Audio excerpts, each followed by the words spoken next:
Sadar jika pertahanan udaranya masih lemah, Indonesia secara bertahap meningkatkan kemampuan bertahan, khususnya di bidang rudal pertahanan udara. Terbukti dari dibelinya Shorad dan Mistral untuk Arhanud TNI Angkatan Darat, radar baru dan sistem pertahanan udara NASAMS II untuk TNI Angkatan Udara. Yang menarik adalah kepemilikan NASAMS II yang sudah dipesan termasuk dalam alutsista yang sedikit dipublikasikan oleh TNI.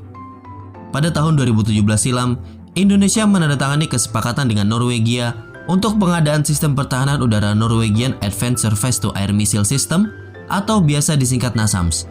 Kerjasama itu mencakup transfer of teknologi antara Kongsberg dan PTDI. Penandatanganan kesepakatan pun dibagi menjadi 3 batch. Pada batch pertama, seluruh komponen NASAMS akan dibuat di Norwegia.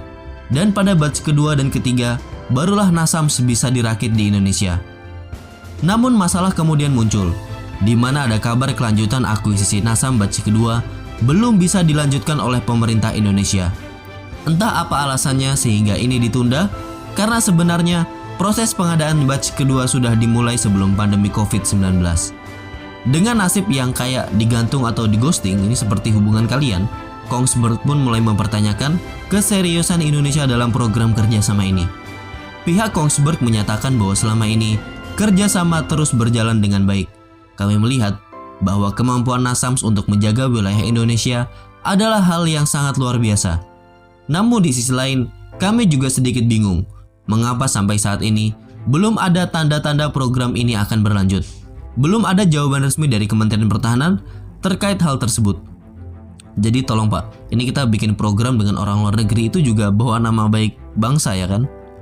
Kalau kita kerjasama sama banyak negara di mana-mana buat program, tapi banyak juga yang berhenti nggak jelas sih, bisa-bisa nanti kita dicap yang aneh-aneh sama mereka.